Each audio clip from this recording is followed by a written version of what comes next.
Salut, je te souhaite la bienvenue dans ce podcast. Je suis Laetitia Baccara, fondatrice du programme de souplesse Elastic Academy. Et à travers ce podcast, je partage avec toi mon parcours, mes expériences et mes enseignements sur le domaine de la souplesse intérieure et extérieure.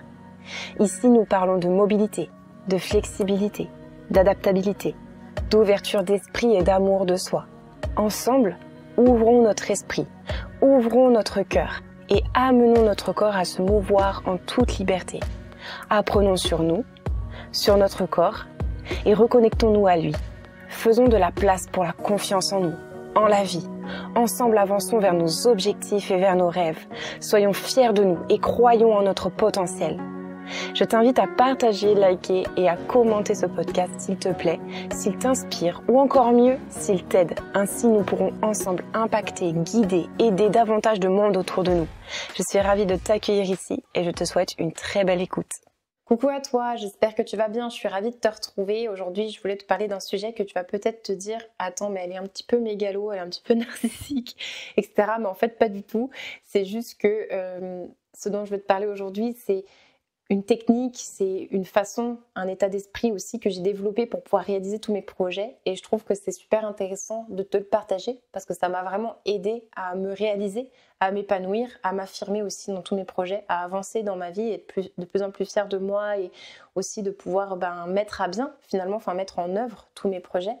Et du coup, je trouvais ça intéressant d'en parler. C'est une de mes forces et c'est aussi quelque chose sur lequel je travaille beaucoup. Et c'est un peu une partie cachée, en fait, de la face de l'iceberg. C'est-à-dire que toi, tu vois un petit peu tout mon travail de coach psychocorporel, en souplesse mobilité. Tu vois tout mon parcours de coach sportif, en pole dance. Tu vois aussi ma façon peut-être que je mets en avant mes réseaux sociaux, etc. Mais tu ne vois pas la partie immergée, en fait, de l'iceberg. Et je trouve que c'est intéressant que je t'en parle parce que déjà tu peux peut-être trouver ça intéressant pour toi aussi, mais je pense que ça va surtout pouvoir t'aider peut-être à avoir quelques clés pour toi aussi, peut-être réaliser tes projets quand tout te semble impossible ou que tu ne sais pas comment le faire en fait, comment passer à l'action finalement, et aussi comment avancer pas à pas et garder la constance ou garder la persévérance, garder foi aussi en ces projets.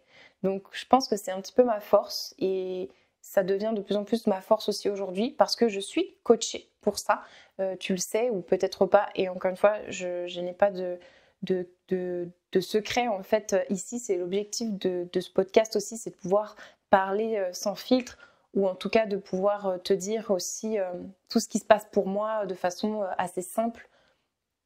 Et moi, je suis vraiment coachée chaque année. C'est une décision que j'ai prise. Alors, je suis formée chaque année déjà. C'est une décision que j'ai prise depuis il y a bien longtemps de toujours me former sans cesse. Je t'avoue que à l'époque, c'était aussi et c'est toujours aussi un petit peu parfois en lien avec mon sentiment de manque de légitimité, alors que pourtant, je suis quelqu'un qui est complètement légitime de par ses formations, les résultats qu'elle a pour ses clients et de son propre vécu et de sa propre expérience sur les sujets que j'aborde. Mais j'ai toujours un petit peu ce sentiment que je n'en sais jamais assez et j'adore apprendre en plus. Donc au final, je me retrouve toujours sans cesse à faire des formations parce que j'en ressens aussi l'envie et le besoin. Donc c'est plus aujourd'hui parce que je sais que j'en ai l'envie et ça me met en joie et j'aime apprendre et j'aime me développer et grandir et évoluer que par ce manque de légitimité. Mais à l'époque, je ressentais un très très très très fort, encore plus qu'aujourd'hui. Aujourd'hui, j'ai réussi à atténuer ça et à travailler là-dessus, mais à l'époque, je me sentais vraiment illégitime. Donc, j'ai réalisé malgré tout pas mal de projets et aujourd'hui, je suis coachée. Encore, j'ai décidé de faire moins de formations parce que je pense que j'ai beaucoup déjà appris. Et du coup, je continue, mais je fais moins de formations pour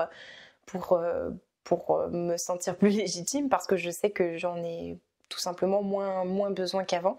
Mais par contre, je continue de me faire coacher parce que j'ai un gros travail à faire sur moi pour toujours être au top, mais pas forcément pour être au top, c'est plus pour continuer d'évoluer et surtout d'essayer de faire face à mes blocages en fait.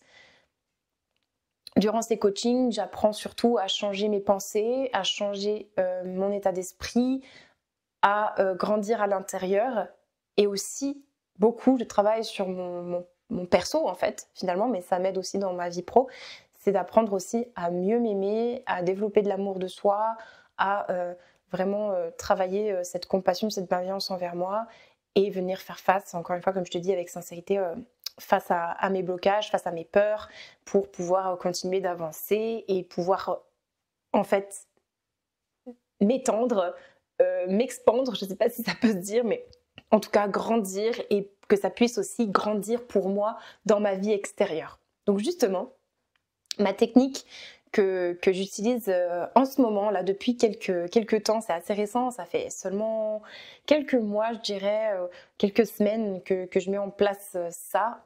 J'avais déjà quelques fondations avant que je te dirai juste après, mais là, j'ai travaillé vraiment sur une façon beaucoup plus saine, en fait, pour moi, qui est beaucoup plus en douceur et beaucoup plus saine. Donc la première chose que je fais beaucoup plus, c'est de m'observer. M'observer moi, déjà, mon intérieur en fait, m'observer avec sincérité, comme on l'a déjà vu dans un dernier épisode aussi, que c'est quelque chose que j'essaie vraiment de développer dans ma vie quotidienne pour moi-même, mais aussi envers les autres, parce qu'on ne peut pas être sincère envers les autres si on ne l'est pas aussi d'abord envers soi-même, ça part toujours de soi, on est bien d'accord. Donc en fait, j'essaie vraiment de faire ce travail de sincérité sur moi-même, envers moi-même, pour pouvoir me donner la chance en fait de créer un mouvement à l'intérieur beaucoup plus fort, beaucoup plus puissant, qui est beaucoup plus authentique, sincère, et qui me permette tout simplement d'aller chercher justement plus d'amour de moi, plus de confiance, moins de peur, ou en tout cas de venir travailler sur ces peurs, qu'est-ce qu'elles veulent dire, qu'est-ce qu'elles m'apprennent de moi, qu'est-ce qu'elles me permettent de faire, toutes mes émotions aussi intérieures que j'ai peut-être refoulées durant des années et que je redécouvre, ou que je découvre aujourd'hui et que je n'avais même pas conscience. Donc j'essaye tout simplement de m'observer avec plus de sincérité pour créer ce mouvement à l'intérieur de moi qui va me permettre de pouvoir rentrer ensuite dans une expansion et dans un mouvement extérieur. C'est quelque chose que je ne faisais pas avant. La phase passer à l'action, mouvement extérieur, la phase d'expansion, être à 100 à l'heure dans sa vie, faire plein de choses, ça je l'ai toujours eu. Je suis quelqu'un de très yang, quelqu'un qui a tendance à en faire beaucoup, voire parfois trop. Et ça m'a... C'est une force, hein. C'est pas du tout qu'une faiblesse, mais tu sais que toutes tes forces peuvent devenir une faiblesse à un moment donné si tu ne sais pas pourquoi tu as ces forces et comment tu peux les utiliser. Et c'est justement ce que j'apprends à faire. J'apprends à reconnaître, à connaître mes forces, à les utiliser à bon escient, au bon moment, et puis à reconnaître aussi les moments de faiblesse, de vulnérabilité, et à les accueillir en fait. Surtout pas les refouler, mais plutôt de les accueillir, et en fait à créer un équilibre entre ces deux choses-là, entre cette phase yin et cette phase yang, cette phase de confiance et de doute, cette phase d'action et un moment de retrait et d'introspection. Et j'essaye vraiment d'apprendre sur ma personnalité, d'apprendre sur moi pour pouvoir me permettre tout simplement de mieux utiliser mes forces, déjà de les connaître et puis de mieux les utiliser. J'avais pas conscience de mes forces, j'apprends aujourd'hui quelles sont mes forces, ou quelle est ma zone de génie, par exemple, comme on peut aussi l'entendre beaucoup de nos jours dans le milieu par exemple du développement personnel. Donc c'est un peu ça en fait, hein, c'est apprendre pourquoi je suis douée, qu'est-ce que je fais bien, qu'est-ce que je fais très bien, et tout ça en fait j'apprends vraiment à faire ce travail-là pour la reconnaître. Donc ma technique aujourd'hui, c'est vraiment cette observation. En fait, c'est cette introspection, cette observation. Mais c'est pas une observation en fait forcément d'analyse pure et dure. C'est vraiment de laisser venir, laisser accueillir en fait, vraiment laisser venir les choses, et de se laisser le temps aussi d'intégrer. Donc il y a vraiment une phase en fait très yin, très de repos dans cette notion-là, que je n'avais pas du tout avant, parce que comme tu le sais, moi j'étais dans le trop, tout le temps dans l'action, trop en faire et tout. Ça m'a aidé, ça m'a permis de monter beaucoup de projets, mais ça me faisait toujours arriver à un seuil de blocage où c'était trop en fait, trop d'énergie, trop de dynamisme, trop, et tu finis par imploser. Donc burn-out ou tout ce que tu peux connaître, ou juste plus en pouvoir, ou tu es ton pire ennemi en fait, tu deviens un peu ton pire ennemi dans ces moments-là. Donc moi c'était vraiment ça, j'étais un peu ma pire ennemie. Tout allait bien un peu autour de moi finalement, mais je ne savais pas utiliser les choses à bon escient, je ne savais pas utiliser mon énergie, mon dynamisme et cette force que j'ai de passer à l'action rapidement et facilement à bon escient. Donc maintenant, j'apprends à mettre vraiment cette phase de repos et cette phase d'intégration, cette phase de je ne fais rien, je me laisse le temps de m'observer et de laisser venir ce qui a à venir et de laisser ce mouvement à l'intérieur, cette phase de contraction émerger et faire ce qu'elle a à faire. Parce que tu le sais, dans la vie, tout est question un peu d'équilibre en fait. C'est-à-dire que tu as le droit d'être dans des coups de mou, tu as le droit d'être dans des coups hyper énergiques, mais tu peux pas être que dans l'un ou que dans l'autre, parce que si tu es tout le temps que dans le repos et l'inaction, ça va te rendre en bore out, tu vas être dans l'ennui, tu vas pas être fier de toi, tu vas pas t'épanouir. Et si tu es comme moi à l'inverse, dans trop le feu, l'énergie, le feu, et toujours à passer à l'action, faire toujours plein de choses, vouloir tout faire, tout contrôler, ou toujours être dans tes pensées parce que tu t'en demandes beaucoup, t'es pas suffisamment en amour de toi et du coup tu es dur avec toi et tu es tout le temps dans tes pensées, tu finis dans le trop d'énergie, donc dans le burn, tu finis par tout brûler et tout brûler ton énergie à l'intérieur de toi et finir vidé aussi. En fait, l'un dans l'autre, tu vas finir vidé de ton énergie vitale, tu vas finir par être vidé d'une façon ou d'une autre si tu laisses ces déséquilibres s'opérer. Et du coup, aujourd'hui, je veux te sensibiliser à ça, enfin si je le peux, en tout cas, je l'espère, parce que c'est vraiment un vécu et c'est vraiment ce que j'apprends en fait, et ce que je suis en train d'apprendre de plus en plus dans ma vie à faire, et dans mes projets et dans ma vie pro aussi, à respecter ces phases-là, à vraiment les respecter. Parce que finalement, c'est respecter aussi les mouvements de la vie et les phases de la vie. C'est respecter la vie pour moi tout simplement, presque en fait. Parce que tout est mouvement, comme on l'avait vu aussi dans un épisode, que tout est mouvement, que la vie c'est mouvement, que ton corps c'est mouvement. Tu vois bien que quand tu es dans l'inaction et dans le sédentarisme par exemple, comme ça peut faire du mal à ton corps, et bien là, c'est de bouger et de laisser aussi le mouvement intérieur, donc le moment où tu vas être moins dans le mouvement extérieur, donc moins dans l'action, mais plus dans l'intériorité et laisser tes émotions venir, laisser les choses qui ont à travailler à l'intérieur de toi le faire, sans intervenir, sans vouloir tout contrôler, tout analyser ou directement prendre des décisions trop vite. C'est vraiment quelque chose qui me permet de réaliser mes projets beaucoup mieux aujourd'hui. En tout cas, je l'espère, je suis sur la bonne voie et je suis encore en travail, donc je te partage vraiment quelque chose au début de ma quête, on va dire, mais je ressens déjà tellement de bienfaits que je voulais vraiment te partager ça, et je trouve que c'est vraiment quelque chose qui fait partie de mon évolution et qui me permet aujourd'hui de dépasser certains caps par rapport à avant où j'ai lancé mes projets en étant beaucoup trop dans le feu et le mouvement extérieur. Donc ma force, moi, tu vois, c'est vraiment de passer à l'action facilement, mais c'est ma faiblesse, si on peut dire ça, c'est de pas souvent arriver, enfin de devoir faire un effort pour en tout cas me laisser tranquille, me foutre la paix, me laisser le temps d'intégrer, d'accueillir et de ressentir mes émotions en fait. J'ai tendance à couper ma tête de mon cœur en fait, j'ai tendance à couper mes émotions de mon corps, mes émotions de ma tête.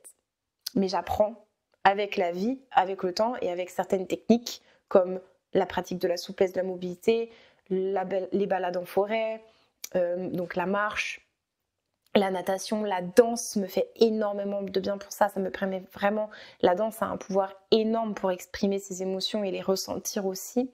J'aime beaucoup écouter de la musique, ça m'aide énormément à renouer aussi avec ce que j'ai à l'intérieur. Donc voilà, ce sont des pratiques qui me font énormément de bien et dans desquelles je me suis coupée pendant un temps. Donc voilà, donc vraiment je t'encourage à trouver les activités en fait, les hobbies, les activités, enfin les tâches, tout ce que peu importe comment tu les appelles, qui te font du bien et qui te permettent de te retrouver et de pouvoir te connecter à toi et d'être avec toi-même. C'est très important. L'autre chose qui me permet de réaliser mes projets, c'est justement de trouver et de garder cet équilibre dans mon énergie. Donc j'en ai déjà parlé dans des newsletters et j'en ai déjà parlé parce que c'est quelque chose qui m'a fait défaut. Enfin, j'ai perdu toute mon énergie à un moment donné dans la fermeture de ma première entreprise, de ma première société. J'étais vidée, vraiment vidée de toute énergie, burn-out total au fait, parce que burn-out c'est ça, c'est d'avoir épuisé son énergie. Et moi, c'est ça que j'ai vécu. J'ai mis du temps à m'en rendre compte parce que comme je suis quelqu'un d'assez dur avec soi, je pensais pas du tout faire burn-out. Pour moi, tant que j'étais pas au fond du lit, enfin malade comme un chien ou que je pouvais pas, pour moi, tu vois, j'ai tout de suite rebondi. Je suis allée chercher du travail, j'ai fait des choses en fait. Donc en fait, pour moi, j'étais pas en burn-out. Pour moi, les personnes en burn-out, elles sont au fond du lit et puis en fait, elles arrivent même plus à se lever, elles sont complètement dépressives, etc. Alors qu'en réalité, tu peux vivre des burn-out sans que ton corps ait forcément cette réaction vive. Quand tu as cette réaction-là, c'est que tu es encore plus mal par contre. Parce que après, c'est le corps qui te permet, en fait, qui te lance un appel, en fait. Voilà. Moi, j'ai pas forcément écouté les signaux de mon corps, qui étaient peut-être plus petits. Peut-être mon corps aurait pu envoyer des signaux plus lourds. Mais bref, j'ai quand même vécu un vidage d'énergie. Mais j'ai réussi à prendre le pli tout de suite, à me dire, là je le sens mal, tu vas finir en PLS, donc quelque part j'ai peut-être préservé un tout petit peu mon énergie dans cette perte d'énergie. Mais bref, pour dire que garder l'équilibre dans son énergie, c'est vraiment très important et aujourd'hui je mets un point d'honneur à préserver mon énergie. Donc ça peut se retranscrire parfois pour certaines personnes comme de l'égoïsme justement parce que j'essaye de passer plus de temps avec moi-même, j'essaye de tout simplement des fois de déconnecter de toutes ces choses que je ne savais absolument pas faire avant et que j'apprends à faire et qui me font énormément de bien parce que ça préserve mon énergie, ça ressource mon énergie et ça fait grandir mon énergie. Donc tout passe par là, de savoir préserver son énergie, la ressourcer et la faire grandir. Donc la préserver, je pense que ça, je le savais déjà un petit peu avant parce que comme je te l'ai dit, j'ai toujours su quand il fallait que j'arrête un exercice trop dur pour moi en sport, qu'il fallait que j'arrête un projet parce que là ça allait être trop. Quand je suis dans l'urgence et que je sens que mon corps va être impacté ou que je vais vraiment craquer en fait, je sais dire stop et préserver mon énergie. Donc ça c'est plutôt ok, mais j'apprends à encore mieux repérer les signes, à mieux écouter mon corps, à mieux m'écouter pour préserver encore mieux. Voilà. Donc là, je suis plus dans une phase d'amélioration par rapport à ça. C'est simplement d'écouter son corps, d'écouter ses émotions, d'écouter tout simplement, attends, comment je me sens là? Est-ce que je peux encore continuer ce projet qui va m'envoyer au fond dans le gouffre? Est-ce que je vais supporter ça? Est-ce que ça va pas me rendre malade? Il faut que j'arrête. Parce que je ne veux pas tomber malade. Je ne veux pas finir à l'hôpital. Je ne veux pas finir au fond de mon lit. Je ne veux pas finir par tomber, je sais pas moi, dans l'alcoolisme. Enfin, tu vois, tous les trucs un petit peu de désespoir où tu finis par être vraiment pas bien. Donc, préserver son énergie, c'est très important.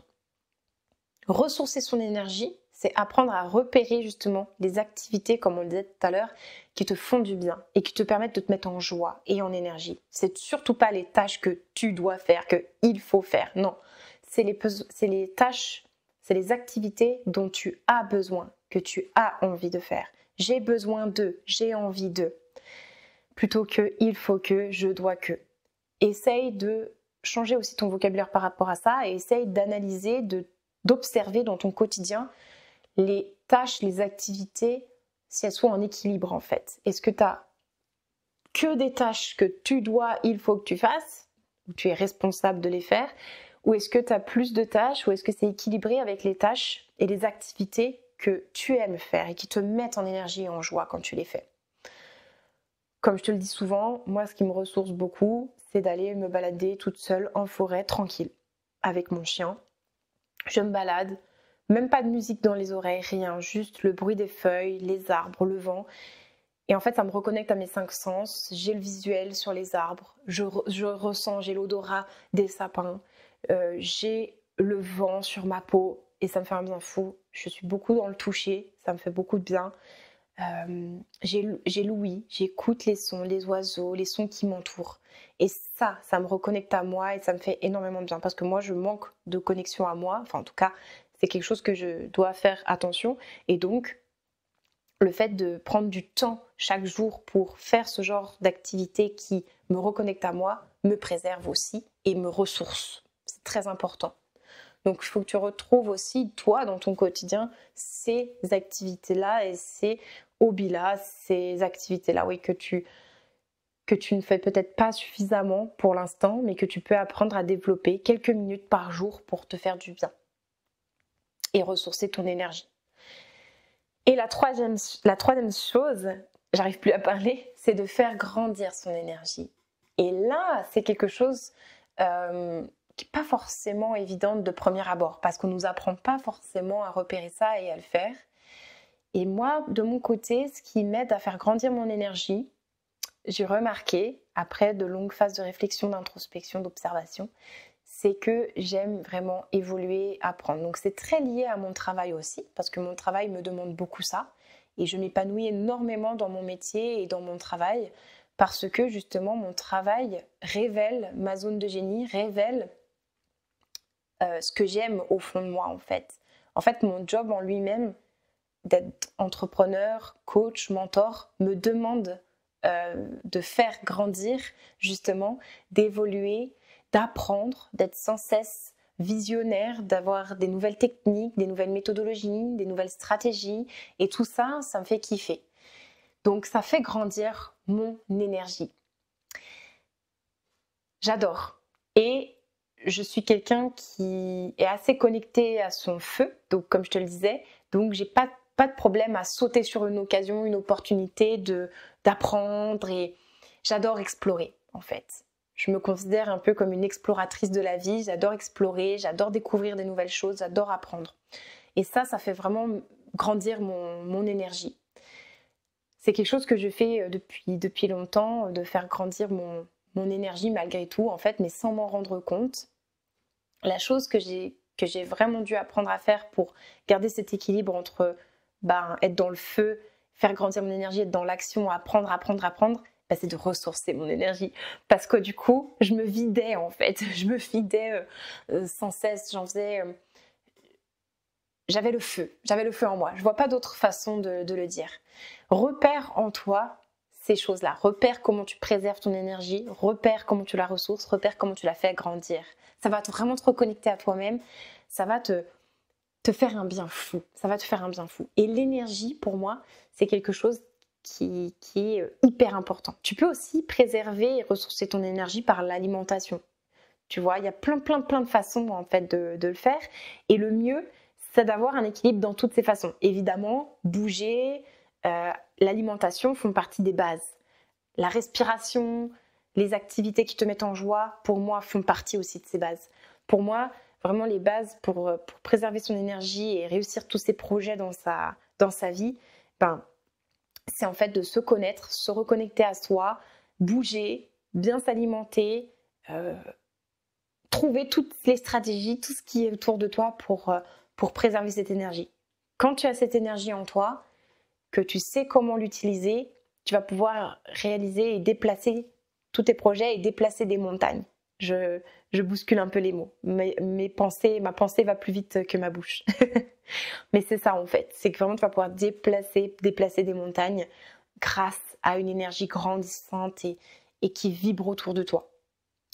Pour ça, pense à prendre du moment, des temps d'observation, d'analyse, peu importe comment tu l'appelles. Je préfère dire observer, laisser l'intégrer, accueillir, passer à l'action, évidemment, et garder toujours cet équilibre entre ces phases d'expansion, de contraction, cet équilibre entre mouvement intérieur et extérieur, et vraiment savoir prendre ce temps-là pour créer de l'espace en toi, pour créer de l'espace dans ta vie et te donner la chance de pouvoir matérialiser tous tes rêves en fait. Voilà, je pense que c'est ce qui me semble être en tout cas aujourd'hui à l'instant T quand je te parle aujourd'hui et quand j'enregistre cet épisode qui me semble être ultra important à sensibiliser et à éduquer les personnes autour de nous à préserver leur énergie, à la ressourcer, à la faire grandir et à respecter ces mouvements intérieurs, ces phases de mouvement extérieur, de se respecter tout simplement et respecter le mouvement de la vie. J'espère que cet épisode il t'a plu et qui t'a aidé peut-être à mettre en lumière quelques petites clés dans ta vie personnelle ou pro, ou voilà, tout simplement dans ta vie en général. Si tu es en équilibre dans ces phases-là, peut-être que ça a mis en lumière, peut-être que tu as pas suffisamment d'activité pour te ressourcer ou faire grandir ton énergie. C'est super si tu as ces prises de conscience. Et moi, je serais en joie si tu me partages que tu as eu ces prises de conscience, parce que c'est le premier pas pour pouvoir ensuite tout simplement mettre en place les actions qu'il faut dans ton quotidien et pouvoir tout simplement te sentir bien plus épanoui et pouvoir tout simplement avoir encore plus de temps et d'énergie, parce que tu le sais que le temps est lié à cette ressource d'énergie.